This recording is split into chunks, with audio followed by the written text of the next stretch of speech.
How is it possible to buy a condo out here in Hawaii and make it make sense with the high prices and high interest rates, as well as the high HOAs? Well, in this video, I'm going to show you exactly one of the strategies that I'm using for some of my investment properties, as well as for some of my clients. So you want to get a condo out here in Honolulu, Hawaii. Maybe you want to live in it, maybe you want to rent it out, or maybe you want a little bit of both, where you can enjoy it when you're here and then rent it out when you're not here, but you have no idea how you would do that and how you would make it make sense in regards to the math with these high interest rates, high prices, and high HOAs.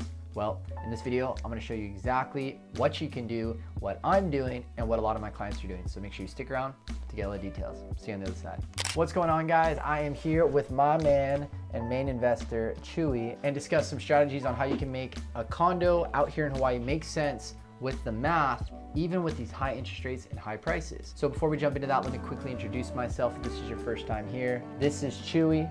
My name is Patrick Long. I'm a licensed real estate agent out here in Hawaii and have been for nearly a decade, helping buyers, sellers, and investors like yourself with their real estate needs. If you guys have any questions or you just want to reach out or talk story, got my contact information right here, or you can directly DM me on any of my social media platforms. With that being said, let's get into how you can make these condos with such high prices, high HOAs, and high interest rates in this market make sense. So let's cover every single little thing that you need to be aware of if you're shopping out here in Hawaii. Now, first thing right off the bat, you want to make sure you're not looking for a leasehold property. Very rare can you make this make sense. Maybe for very savvy investors you can, but we're not going to get into that. If you don't even know what I'm talking about, check out this video right here, fee simple versus leasehold. We only want to focus on fee simple properties where you own it outright. Now again, a 30-year mortgage right now, and if you're an investor, it could be higher, is about 7%. Again, if you're an investor, you're probably looking closer to about 7.25, 7.5. So it's hard to make the math make sense when you look at what your monthly payment is just on the mortgage payment. Now, if you add that HOA, which on average HOA out here for a condo, let's say a 1-bedroom, is probably going to be somewhere between $350 and $650 a month. That's another additional cost where it's not really going to cover the rent if you rent it to somebody as an investor. So that leads me to my next point. As an investor out here in Hawaii, you need to understand that in different states, in different markets, you usually have cash flow or you have appreciation. Out here in Hawaii, because of the high interest rates and also because of the high HOAs, it's very difficult to cash flow a property. But we have some of the best appreciation in any market in the United States, where you can expect anywhere from about 4 to 6, sometimes 4 to 10% annual appreciation on that property that you have solidified and now are an owner of. Now, on average, we see anywhere between 4 and 6% annual appreciation. Sometimes we see 10, 15, and even 27% in that crazy booming market. But on average, we're looking at about 4 to 6% every single year of the appreciation that you'll get. But how do we get that appreciation without having to pay buku bucks every single month just to hold on to that asset? The secret, my friend, is the midterm rental market. Now, I've got a video that goes over it right here, but I wanted to make this updated video kind of diving a little bit deeper into what you should be looking out for, as well as what I'm looking out for as I am starting to purchase condos specifically to utilize in the midterm rental market. So let's dive into what you should be looking out for. Now, when you're shopping for a condo specifically for the midterm rental market, so you can get in on that appreciation, the first thing you want to make sure is that that unit is close to a hospital. Now, you're going to want to do your research and see which hospitals are nearby out here in Hawaii. And then we can see out of all the hospitals, the biggest one is Queens Medical, which has about 674 beds, which means they're going to need nurses to help facilitate patients who are in those beds. So we're going to want to find properties that are nearby. I'd say no longer than a 10 or 15 minute drive to Queens Medical. The closer the better. So we just want to make sure that we're at least 10 to 15 minutes away from that hospital. The next thing we want to look for is a unit that has one assigned parking spot. There are plenty of units out there that you can find that are actually look pretty reasonable in regards to price, but the big thing that you'll see, if it is fee simple, is that it doesn't have an assigned parking spot. And there's nothing worse than somebody who's paying you top dollar to rent a unit and they've been working a long shift at that hospital and they can't find a parking spot. So people will pay a fine dime to make sure that the unit they rent from you has a parking spot. So make sure you do not buy a unit if you're planning on renting in the midterm rental market with no parking spot. The second thing you want to keep an eye out for is those HOAs. Like, again, on average, they're usually between $350, $400 to $650. You do not want to get a unit that's already on the higher end. That's going to be like $850, $950. Sometimes those units actually include electricity and sometimes it makes sense, but generally it's going to be difficult to resell that property property later in the future, because on average, HOAs go up about 4 to 10% every single year. So if it's going up 10% a year and you're already paying, let's say $800 a month, well, guess what? Next year, on average, we're probably gonna see that it's gonna be $880. And then the next year, it's gonna be in the nines. And then the next year after that, it's gonna be $1,000. So if you're gonna hold on to that property for a minimum of 5 to 7 years, because that is the sweet spot for cashing out on that appreciation, you wanna keep an eye on that HOA, because that will bite into your profits when you're renting the property. Now, the next thing you're gonna wanna do is, before you rent it out, is you're gonna wanna renovate it. But for the double dipping of not only being able to rent the unit out and cash out on that appreciation as you hold on to that property, you wanna also see if there's opportunities for you to force some equity into that property. So I always like to find, you know, if I'm looking for a 1 bedroom or 2 bedroom, even a studio, a unit that just hasn't been renovated yet, or it hasn't gotten updates. So whether that's putting in new luxury vinyl plank floors, fresh paint, new cabinets, new countertops, new appliances, you know, update the bathroom, make it a little trendy, you know, have some cool tile work in there.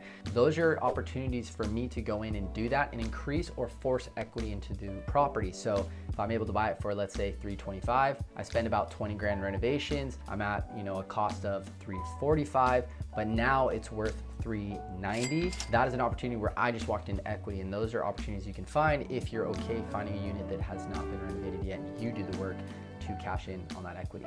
So those are what you want to look out for if you're trying to get in on the condo market, but specifically the midterm rental market, so you can cover that monthly. And again, when interest rates come down, because they will come down, you can always switch to a long term if you don't like having to manage that unit so much. But for now, if you want to get in on a property and have it make sense, so at least you're covering your cost, you're gonna wanna probably leverage that midterm rental market, which there is definitely a market for. Now let's take a look at what we can expect in regards to what your monthly payment would be, and more importantly, what you could rent it for. So let's use an example. So let's say that you want to buy a 1 bedroom condo in Waikiki. Again, we're going to want to focus on units that are at least 500, 600 HOA, 1 bedroom with 1 parking spot. So we can see in this chart right here that we are seeing units that we want to stay within the 600 HOA and below in the Waikiki area, at least 10 minutes away from the hospital, floating in that about 300,000 to about 500,000. So I find that the sweet spot is going to be about 350 to 450, where we're going to see a good monthly and then also see a good rent. So let's take a look at what your monthly potentially would be and also what you could rent it for. So to do a little bit of research, we're going to want to look at, okay, well, how much can I rent this 1 bedroom for? And then also, what's my monthly payment going to be? So if we look at this mortgage calculator, we can see that if we look at a unit for, let's say, 400, 1, 2, 3. Let's say you're an investor, so you're putting 20% down, that's 80 grand. And let's say your rate's about 6.72, your HOA is 500, that's a monthly of about $28.98. Now let's say you've got utilities and things you need to pay, because if you're gonna do the midterm rental market, that's probably what you're looking at. Let's say about 75 or $100 for electricity. Let's say another 50 bucks for water and another 50 bucks for internet. So that's an additional 200 bucks. Let's call it $3,100 a month to own this unit.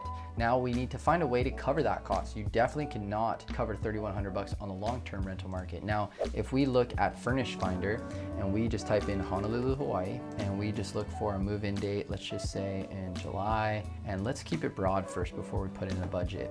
And then what I'm gonna wanna look at is not just rooms, I want an entire unit, I don't want a hotel, and we're gonna see what's available. Now I'm gonna change the map so we focus on just the Waikiki area, and we can see that there is a handful of options here. And the key, guys, is when you're designing these places is to make them look unique so that they actually catch your eye. And a lot of people out here, at least on this website, don't really do that. You wanna kind of give it that Airbnb feel where you're showing really cool, trendy photos of the unit. Now we can see that there's quite a range here. The thing that's difficult is this website, although it's very useful, it's not very smart, and at least with the filters you can use, no offense, Furnish Finder, I'm sure they'll get better. So what I like to do is I like to do Command F, and then if I'm looking at 1 bedrooms to purchase, I wanna look at only 1 bedrooms in regards to rental comps. So we see that some are renting for 2,400, 38, 34. I just wanna see a common theme. Here's one for 2,800. We can literally just click this button and it'll take us directly to them. 2,800, 2,800, 2,000, 2,400, 2,900, 2,800, 2,350, 3,200. So we can see that there's a common theme. Like some of these are going for a lot bigger and we can dive deeper into it, but I would say that your range is for a 1 bedroom in Waikiki that you're gonna rent to a traveling nurse. You'd wanna dive deeper into seeing what amenities are included in the quality of that unit, but it's probably somewhere between 2,800 and 3,400. we can see that that's the common theme. I would say on the conservative side, probably closer to 24 to 2,800. So we can see this unit right here. But it really is going to be dependent on how close you are to the hospital, how close you are in walkability score, and what areas you're in specifically, on what you can rent it for. And again, your real estate agent, as long as they're savvy with the midterm rental market like myself, they could assist you with not only picking the property, but getting a strong idea of what you could potentially rent it for, so you can have all the numbers ahead of you. Now, if this was helpful at all for you guys, if you guys could do me a huge favor, smash that like button as well as click the subscribe and notification bell so you get notified whenever I drop videos like this. It really helps with the algorithm and helps me know that you guys actually like these videos, so I keep making them. If you guys have any questions about the midterm rental market, investing in Hawaii, or any questions whatsoever in regards to real estate out here in Hawaii, I'd be happy to connect with you. Got my contact information right here, or you can directly DM me on any of my social media platforms. With that being said, I'm Patrick from PatrickMaloneyRealty.com, powered by eXp Realty. Hope you have a beautiful day. I'll talk to you soon. Aloha.